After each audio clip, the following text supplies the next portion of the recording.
They wanted to hold me back. My skills just weren't up to where a third grader should be.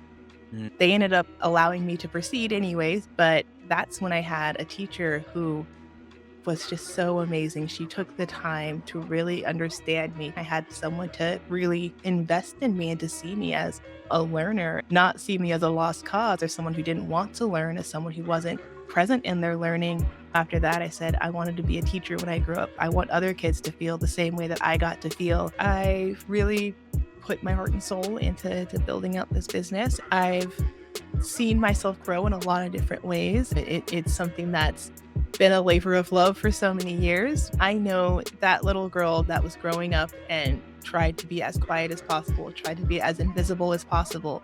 I know that she would be proud of the person that I've come today. Welcome to Pinnacle Code, where we spotlight high achievers in the culture and decode how they got to where they are today. I'm your host, Ben Arthur, excited to be joined this week by Brittney Carey. She is the founder of Conscious Pathways, which provides resources to parents and educators in the realms of early childhood education and beyond. She offers education consulting and professional development, also has a podcast attached to the Conscious Pathways brand where she engages in conversation at the intersection of education and social justice. Hope you guys enjoy this episode. I think Brittney's passion and love for teaching, for reaching kids will really come through in this episode. And I think it's really impressive how she's created like an enterprise, a business around helping in a field that she's so passionate about. So without any further ado, let's go.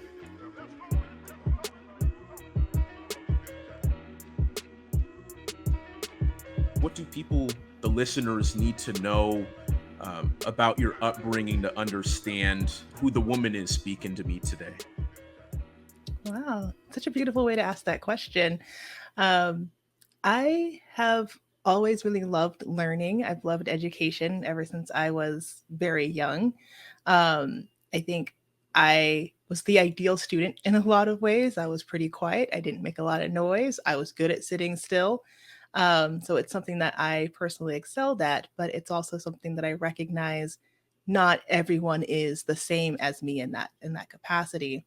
Um, I moved around a lot as a kid. So I'm from Southern California, but before the third grade, I lived in Southern California, Northern California, New Mexico, Arizona, Maryland, Virginia, and multiple, cities in between there. So I moved a lot as a kid. As a And military kid? no, Oh, okay. Okay. I get that question a lot. No, Yeah. we were just on the move. Got it. Got it. Um, Okay. Yeah, yeah, no rhyme or reason. But, when you move around a lot as a kid, you learn to be very observant and you learn to kind of see what other people are doing and just observe how people are making friends and how people are learning and all those different things. So, Mm, um, you know, my early education experiences, when you go to school in California and then you go to Maryland, they're on different wavelengths. They're learning different things. And so my acquisition of some of the basic kind of skills like reading and math and all of that. It was all over the place just because every time I moved to a new school, a new school district, a new place, again, they were in a different area of their schooling, a different curriculum. mm, Um, and so before I entered in the third grade, I was in the second grade and I almost didn't make it to the third grade. They wanted to hold me back just because my reading skills weren't up there. My skills just weren't up to where a third grader should be. mm. Um, they ended up allowing me to proceed anyways and go into the third grade. But that's when I had a teacher who was just so amazing. She took the time to really understand me, to get to know me, to understand how I learned, to understand what I was interested in. And that really changed the trajectory for me. I started to love learning. I started to love reading. I started to find books about things that I was interested in. I loved animals. So she took me to the school library and picked out a couple of books about dogs, about animals. And by the end of the third grade, I was kind of reading beyond a lot of my peers at that point because, again, I Mm. had someone to really invest in me and to see me as, a learner and not see me as a lost cause or someone who didn't want to learn, as someone who wasn't present in their learning. Um, And so that kind of changed the trajectory for me in a lot of different ways. And after that, I said I wanted to be a teacher when I grew up. I want other kids to feel the same way that I got to feel in the third grade. And so that in a lot of ways took me to where I am now. I took a lot of twists and turns. I didn't do education for a while, and when I finally stumbled into education, I was like, yeah, this is where I was meant to be. Yeah. No, that's awesome, Brittany. And to kind of harp on that a little bit, just how important is it for young children to have a teacher like that who can believe in them, or kind of meet them where they're at? Because um, I'm not sure I mentioned this to you, but my girlfriend is actually an early childhood teacher, and so Represent. yeah, represent. But something she tells me a lot about is how, just with kind of the systems, the infrastructure in place, when you have maybe an autistic child, or someone who maybe can't learn at the pace of the other kids, or maybe needs to be reached in another way, there isn't really a great system in place to really meet that Mhm. kid where they're at. And so oftentimes those kids kind of get left behind. And so Yeah. I guess this kind of goes to the theme of what this show is going to be: early childhood education. But how important is it to shaping someone's life when they have a teacher like you did when you were young, who believes in them, meets them where they're at, and can capitalize on really their unique way of learning? Mm, yes. And so it's incredibly important for educators, especially in early childhood, but educators across the education lifespan, right? So K through 12, higher education. Um, when you have a supportive adult in your life who sees you and affirms you and, sees you as capable and sees your ability to do things, that is an incredible experience. When young children experience things like trauma, um, having a supportive adult in your life can actually help them to process that trauma, can help them to get those skills in order to, healthily process those things and have healthy behaviors, right? Because they have a supportive person in their life. And that could be a teacher, that could be a parent, that could be, a community member, right? It could be a multitude of people. But even just having that one person in a young person's life that listens to them and again affirms them and sees them as fully capable people, that will change the trajectory of their life. That's, that fine line between someone who, continues to excel, has healthy coping mechanisms, goes on to be successful, or someone who then adapts maladaptive coping mechanisms, right? And that's things like getting into drugs and alcohol, Mhm. kind of abusing these substances, dropping out of school, higher crime rates and things like that, by not having that supportive person in your life. And when we think about early childhood, and you mentioned, children with autism and children who just learn differently, um, it's so incredibly important that we as the adults in that room are just aware of that, right? And seeing all children with the capacity to learn, even if they learn differently, even if they process information differently, all children have the capacity to learn. And Mhm. especially with young children, they all want to learn. And that's a really important thing because the way that we are interacting with these students, right? We have such an incredibly important job as early childhood educators to ignite that spark and love and joy for learning, right? And all that comes from the way that we see them and the way that we interact with them and the way that we kind of honor and respect them, right? And so when we do that, that sets them up for success, throughout their lives. That sets them up for, no matter what happens in their lives, right? They then have the tools to handle that, right? They have a support system to handle whatever it is that's coming up in their lives. So it's, yeah, it's incredibly important to have Yeah. that. So, so going off that, what exactly Mm. maybe led to the creation of Conscious Pathways? Is it everything you just talked about in your experience with that particular teacher? What maybe was kind of the impetus to kind of doing what you're doing now with that? Yeah, yeah. So, my third grade teacher was someone who really helped me to understand the power that a teacher can have in a child's life, right? And, I had a whole bunch of other things going on in my life at the time. And for me, that was one of those first adults who was showing me that oh, you do see me. You do see me as capable. You see my humanity. You see me as like a full person. Like this is a nice feeling.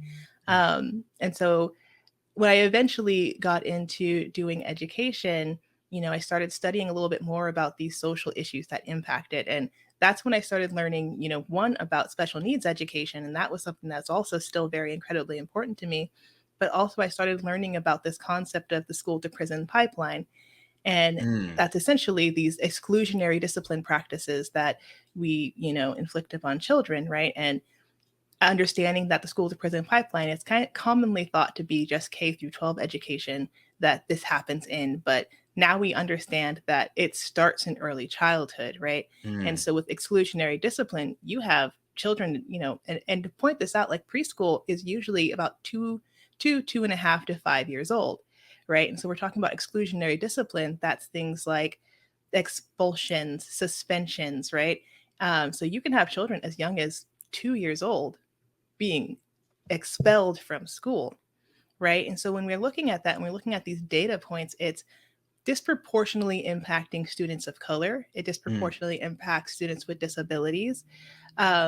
And these children aren't doing anything that's out of the ordinary for a child to really do, right? So we're seeing that children are making behaviors, right? They might have challenging behaviors. They might have, and I always say that behavior is communication. So when children are exhibiting challenging behaviors, it's not because they're bad. It's not because they want to get on your nerves, right? It's because it's usually an unmet need. So whether that's an undiagnosed disability, whether that's they're just hungry, they're tired, they're overstimulated, right?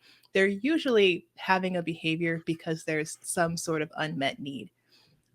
And so to think that there were young children, again, as young as 2 years old, who are getting suspended from school multiple times, getting expelled from a school. And so when you get suspended, that's you're, you know, you're being removed from the school community for a period of time, but you're invited to come back. And you think about expulsions, you're removed from that school community and you are not invited to come back. yeah. And what we're telling these young children from the very, beginning of their school career is that you're not welcome here, that you don't belong here, right? And what is that going to do to them for the rest of their school career, right? So if you start your school journey knowing that nobody really wants me here, nobody really accepts me here, I don't belong here, are you really going to want to stay in school? And Mm, so when I started Conscious Pathways, it was this idea that I never wanted to hear another student say that school just wasn't for me, because school is supposed to be for everyone. That's what it's supposed to be for, right? And the way that our school systems are set up is that it's not for everyone. And another thing I always say is that the school system is, it's not necessarily broken. It's working exactly the way that it was designed to work, and mm, that's the problem. yeah.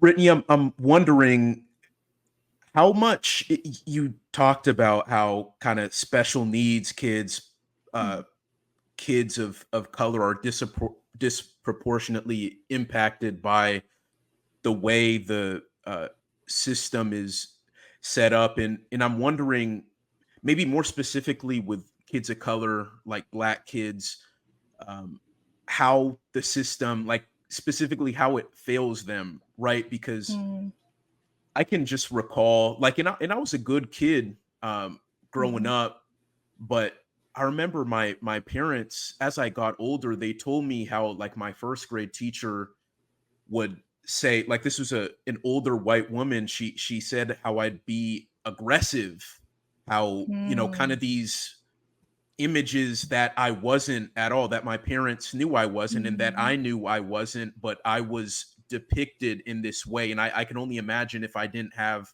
that kind of backbone at home, what that could have meant for someone like me. I'm wondering how that system maybe can really just ruin people, kids of color and mhm, their development and how they perceive the world around them.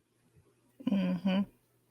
Absolutely. And so, what you're bringing up, this this happens to especially little boys, especially little black boys. They Hmm. are, you know, the highest, category of children who are subjected to exclusionary discipline practices.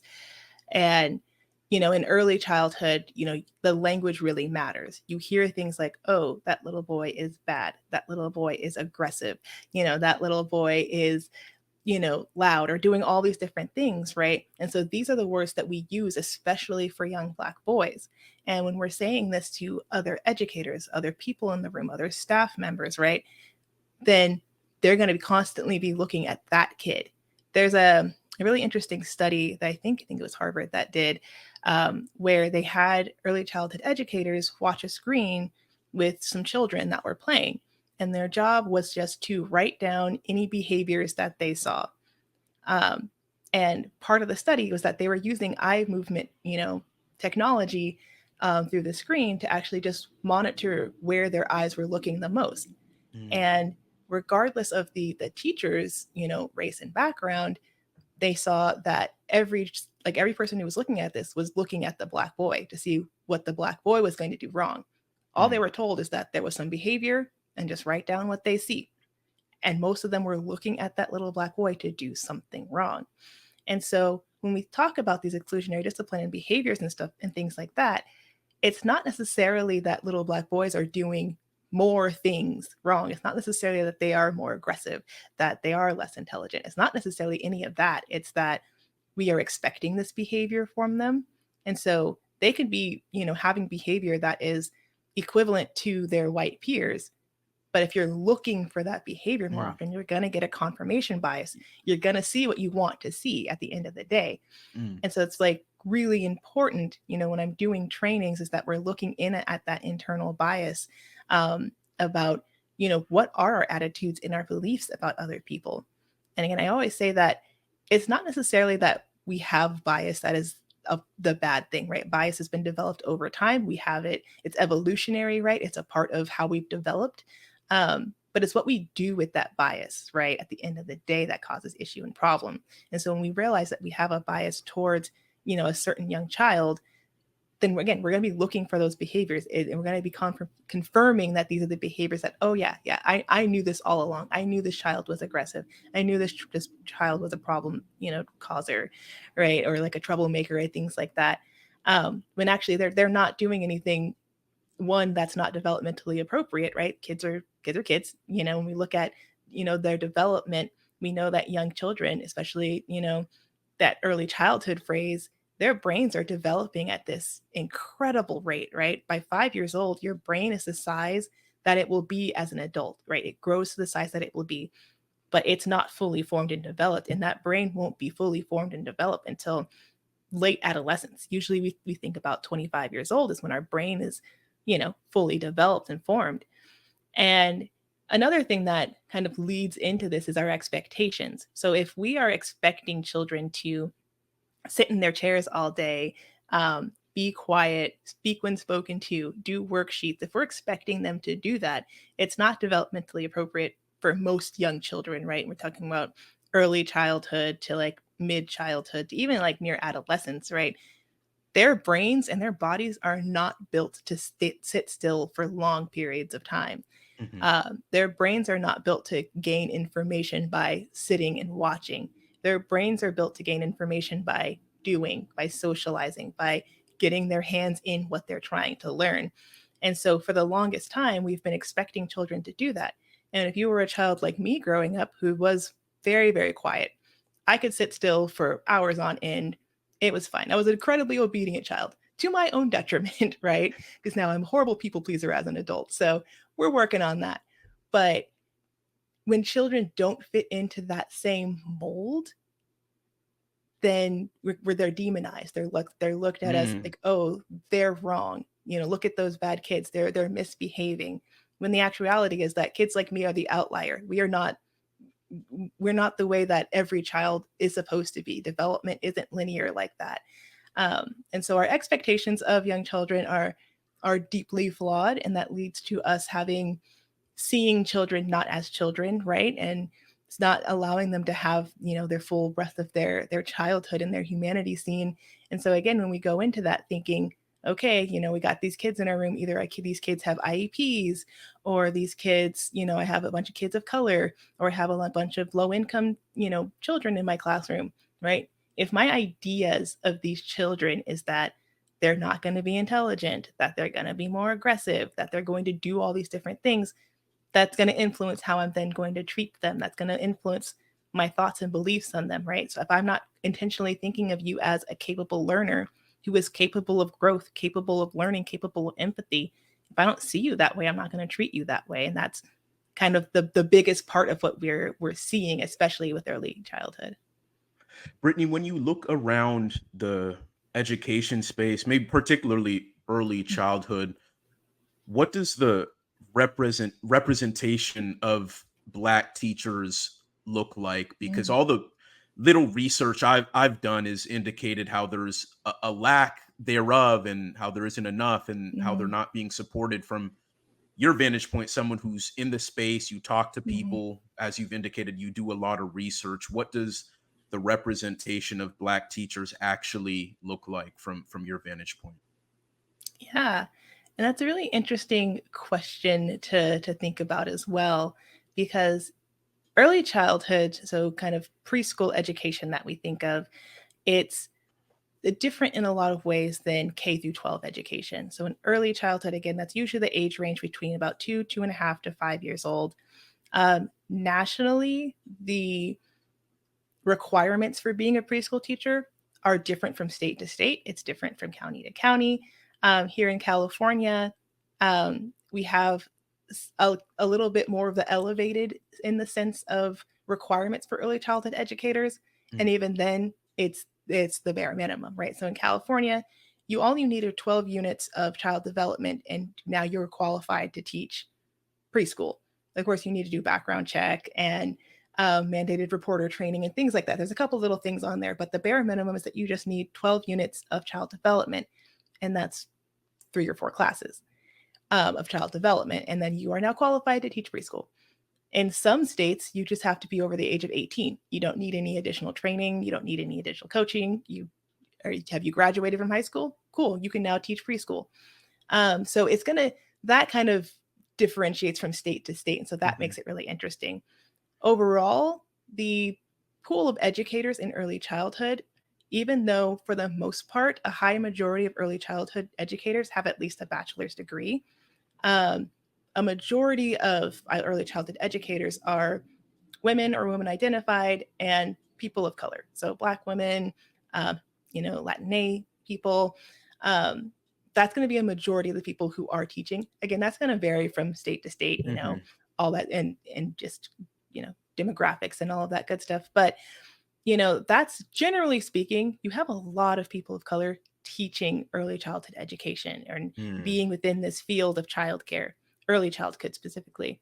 And then when you get into K through 12 education, we have a little bit more of states still have different standards, through and through, but overall we have kind of identified general standards that we have for K through 12 education for who is qualified to teach that. And in that, you do see it's still dominated by women or women identified individuals. But it's usually going to be, white women. And so it's not a field that's generally very, very diverse. And I think mm, that difference is there's a little bit more ease of access for early childhood than K through 12. I can speak for California. You need to have your bachelor's degree, you need to have a credential. So that's additional training that you're doing on top of that. California's been kind of doing a little bit of reworking in terms of our teacher credentialing, but you need to do in service hours. So either you do an internship or you're working in a school, and that's generally going to be unpaid. Um, and so there's a lot more barriers to entry within that field of K through 12 education as compared to preschool, teachers. Um, and then, obviously once you get into the higher levels of education, so you have your principals, your superintendents and things like that, it's going to be mostly men at that point. You don't see as mm. many women being represented in education leadership as you do in the general population of general educators. So the data for who's in the field is incredibly interesting. Mm. Yeah, it almost seems like there's a class of, when you discuss kind of early childhood K through 12 and maybe Mhm. beyond it, there's almost like a class, right? People of color at the bottom.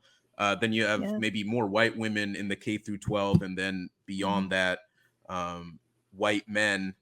But I think overall, people understand that teachers don't get paid enough, that there's a lot of issues with the American education system. I mean, it's always on the Mhm. news. It seems like I'm wondering, and this could be tied to the fact that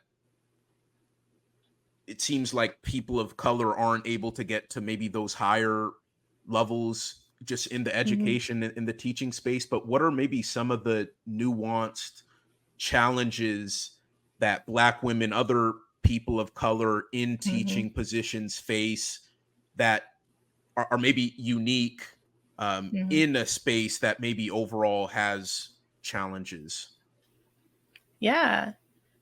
So one of them I just mentioned was that in order to get your credential for teaching, again, I can mostly just speak for California, K through 12 in Hmm. California, but once you've finished your degree, right, in education or whatever it is you've done your degree in, and then you've done your multi-subject teaching credential, which sometimes that incurs an additional cost, right? And the cost of education is already incredibly expensive, right? And then on top of that, you pretty much have to do free labor for a period of time in order for your credential to go through. Through some programs you can get paid to do it, but you're not getting paid as much as a teacher would in that classroom, and they already don't get paid that much to begin with. So you're kind of coming in, even with your degree, you're coming in at the very bottom of the barrel, and you essentially have to do free internship labor for a period of time until you can even get your credential cleared.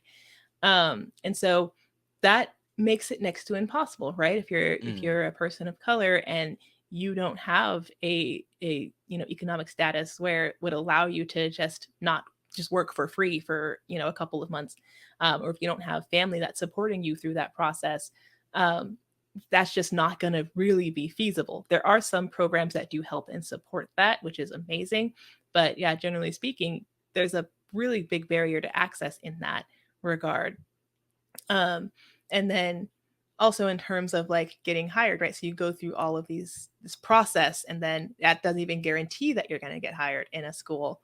Again, there's other programs that you can go through, but at the end of the day, you've gone through all this education and you've gone through all these additional hoops you have to go through for K through 12 education, and you're still coming in even after all of that at the very bottom of the barrel. I think the mm, the entry wage is probably around like 40 to 50 k a year, and your bachelor's degree probably cost that, or if not more.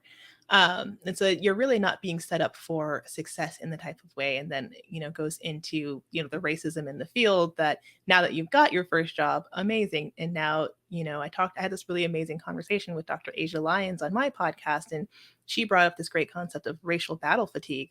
So now you've gone through all this work to become a teacher, amazing, you get your first teaching job, fantastic, you might be the one Black woman that's working there, mm, okay.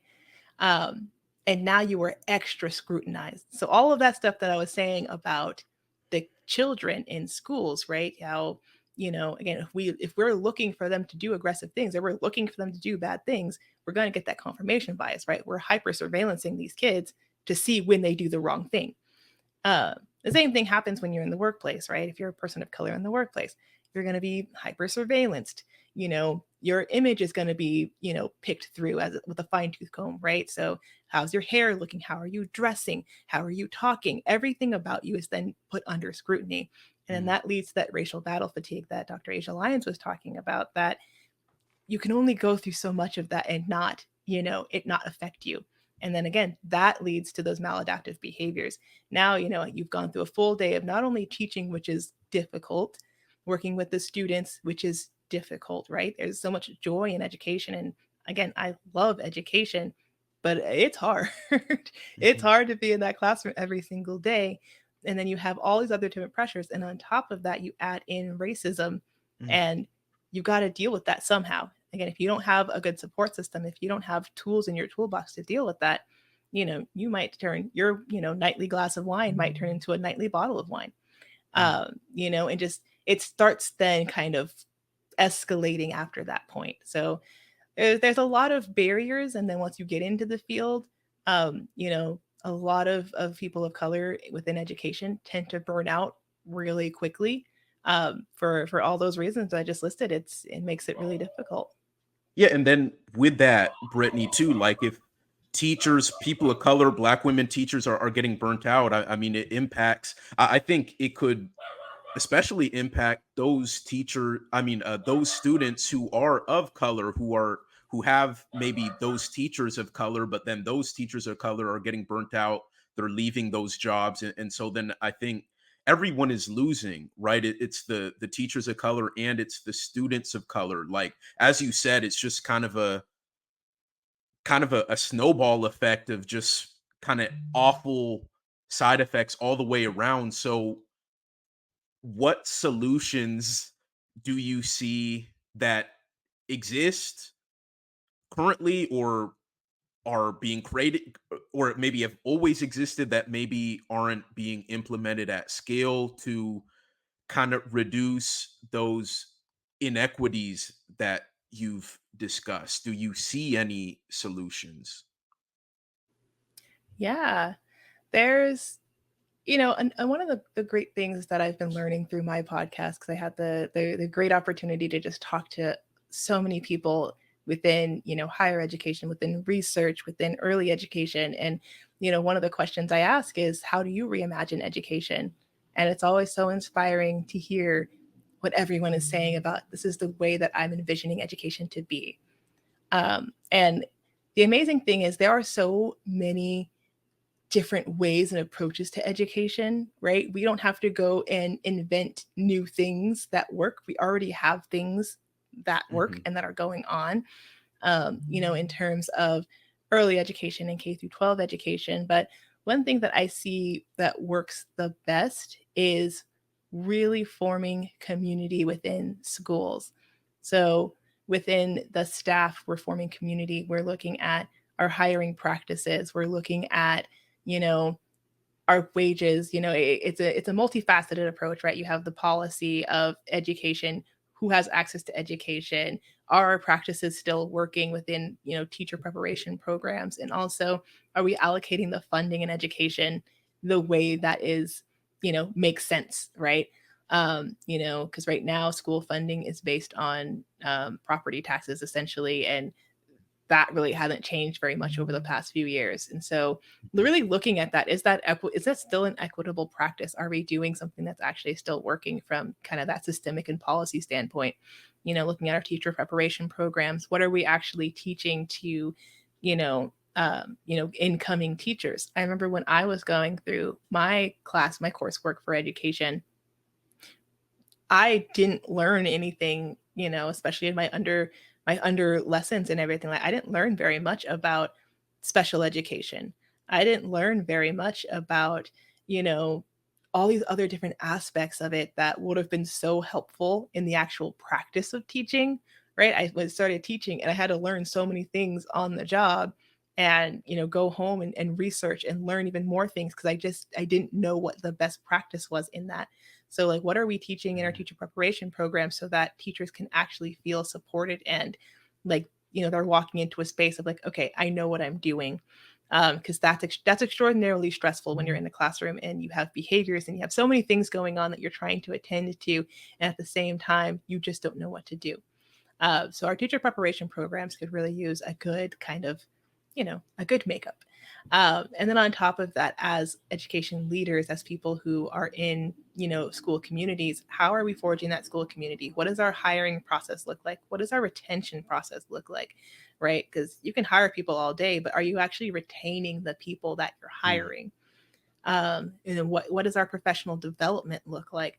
What practices are we engaging in? What values are we engaging in as a school community? And that really sets the stage at the top level. If we're looking at our values as a whole school community at the top level, and everyone is on the same page on what we value, what we want, what we're looking for, and we're also asking those really intentional questions of, if I'm working in a community that is predominantly, Black or Latino, I want to make sure that my staff is representative of the students in the population that I'm serving, right? So Mhm. being really, really mindful of what is my staff looking like? Does when students and families walk into the school, do they feel like they are welcome? Do they feel like they belong? Do they feel like this is a place that they can take ownership of? And there's so many elements that go into that in terms of the way that we've designed the space, the images we're bringing in, the people that we're bringing in. So really focusing on community level education has been something over the years that has been so monumental and transformative for students. Looking at our curriculum, so it's a question that there's so many things that are out there that are working in terms Mm. of curriculum, restorative practices, our school philosophy. How do you form community? What is important in the school, right? One of my best responses to how do you reimagine education was someone who said, yeah, I want to have a school where there's a laundromat on campus for families to just be able to do their laundry on campus if they don't have access to that in the community. Finding things that they might not have access to in the community and forming that community within the school. The school is the community. And when that happens, you see that students are more connected. You see that teachers are more connected. You see that families are more connected. And when we focus on that connection, everything else follows suit. How much pride, Brittany, do you take in being the person who can help to offer that help and the resources through conscious pathways? Because as we've discussed, I mean, there are a lot of issues just in education and in general, but it is so important, right, for shaping our Mhm. youth, shaping the future of the country. I know that for you, for my girlfriend, for many other of our educators, like they do feel like they're doing very important work, and it is important, critical work. And you're someone who's created almost an enterprise around being able to support educators, right? Like I see that you've had education consulting, you've offered professional development, you have your podcast where you engage in those kinds of conversations. I've even seen that you've hosted like summits, maybe one or multiple summits. So the fact that you're someone who's actually taken on being that person people can go to, I guess, what is the level of pride that you take in that? I take a lot of pride in that. I feel like it's something that didn't grow out of overnight. It's something that took multiple years and lots of defining and working on my purpose and my mission and my values. It's something that's been a labor of love for so many years, but I know that that little girl that was growing up and tried to be as quiet as possible, tried to be as invisible as possible. um, I know that she would be proud of the person that I've come today, because I've become way more outspoken about things when they just aren't right. I've become incredibly driven about things, and I just have this passion and hunger for learning and growing. And I just remember so many nights that I would be up as a kid and just not wanting other kids to feel the way that I felt. That was something that was always on the top of my mind. Like, I don't want other kids to feel this way. Like, I got to do something so that other kids feel better, right? And I think within my role and within what I've been doing, either whether I've been in the classroom or outside the classroom working with teachers or, teaching at a college level, I know that I get to make a difference for those students and transforming their educational experience and transforming the way that education works and educators work. That's something I take a lot of pride in. And yeah, I think little Brittany would be pretty proud of the work that I've been able to do. And I've definitely got lots of big ideas for what I want to do in the future and future goals and things like that. And I'm excited to go down that journey. But it's fun to look back on how far I've come with this journey and to know that, yeah, I'm not nowhere close to being done yet. Yeah. So what would you say has been the biggest challenge you've faced in your career, or maybe specifically conscious pathways to this point? What is the biggest hurdle of adversity that you've had to overcome? Um, yeah, it's been, I feel like last year I really put my heart and soul into building out this business, and I've seen myself grow in a lot of different ways. And especially as a business owner, there are a lot of additional skills that I didn't think that I would have had, that I've had to learn in terms of, business ownership and making hard decisions, and, either saying no when I need to, or all of that. And I think that's something that has developed over time. It was initially like a really big challenge and a really big struggle, but I know that if I take on too much and I'm just kind of drowning right in my schedule, or I'm drowning because I accepted too many things or I did too many things, then I'm not really producing a really great product at the end of the day because I don't have the energy. I can't, be to my best ability. So I think I've had to really learn to say no to things, or to really be honest with myself and look at, can I really take this on? Is this something that might have to wait a little more? Or, what, and also staying really true to my mission and my values. I am someone who is really prideful in my integrity, and, you know, it's hard to say no when things come up, and you're like, you know what, that's not really in alignment with my values or my business.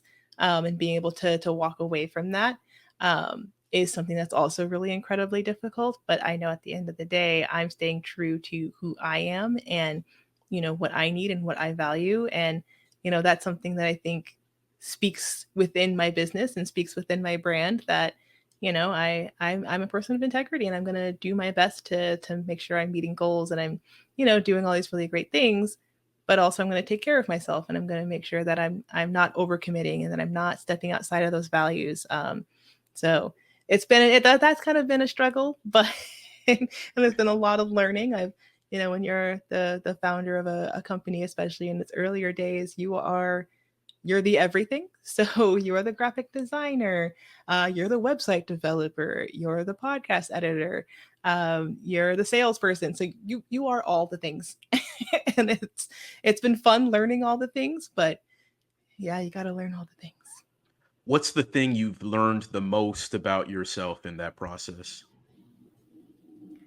I have learned that I am very resourceful. Um, Again, if you would have asked me, several years ago, oh, do you think you would ever see yourself, being a full time business owner? And I don't think that I would have said that I would, And so it's just, yeah, it's taken a lot of resourcefulness. And, I'm also a pretty big introvert in my own life. So a lot of, the contracts that I get, a lot of, opportunities that I find are just through networking and going out and actually meeting people. And so that's something that I do a lot more of these days. And again, if you would have told me several years ago, do you think you'd be at networking events and meeting people and, pursuing your brand and doing all these different things, and talking in front of, large groups of people every day? I'd be like, nah. So yeah. Okay. Awesome. Winding down here, Brittany, Mhm. where can people go online or on social media to connect with you, or to learn more, potentially get involved with Conscious Pathways? Yeah. So like I said, I have had to become a website developer. So my website, So I've check been out that working on website. it. Check out my website. I've been learning a lot, but I've added my podcast on there. My services are on there. If you just want to learn more about me, my website is consciouspathways.org. You can always reach out to me at Brittney at consciouspathways.org.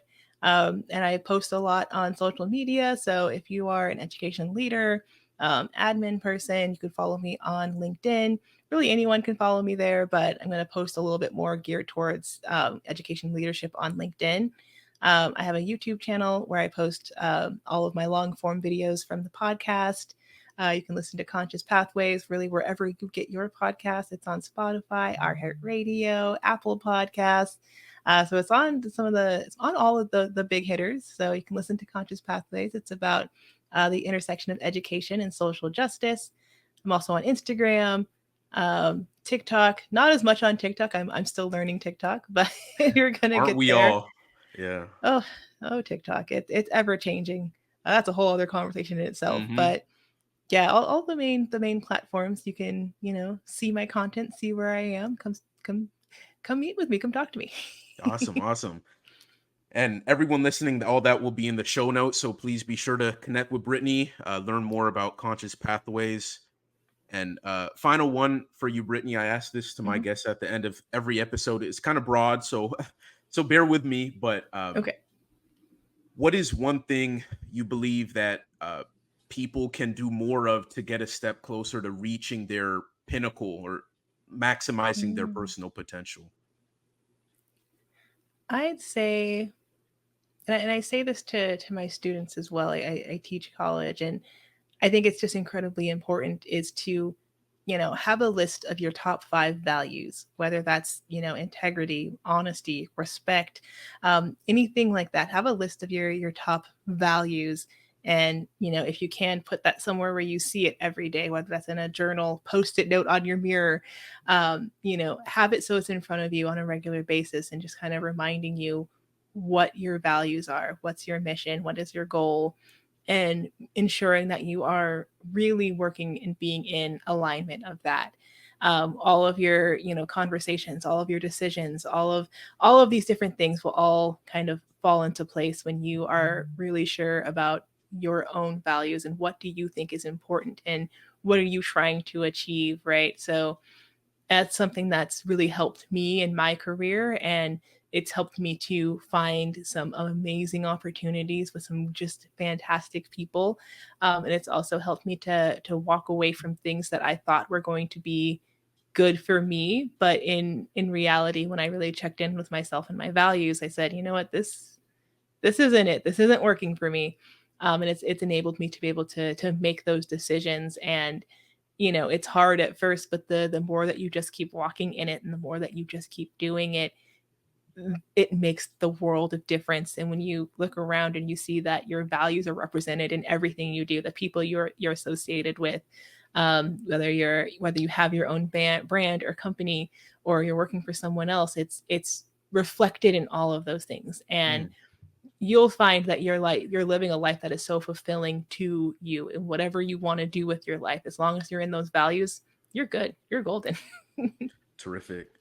Brittney, thank you so much. And for all you listening, whether it be via YouTube, Apple Podcast, Spotify, wherever you listen to Pinnacle Code, thank you guys so much. As always, appreciate you all for tapping in. And if you could share with a friend, family member, whoever listens to you in your orbit, it does a ton and helps me to keep this show going. I love doing this. So, but yeah, that's a wrap on this week's episode. You guys know the deal. I'll be back 5 p.m. Central Time next Wednesday. Until then, I'll see you guys soon. Peace out.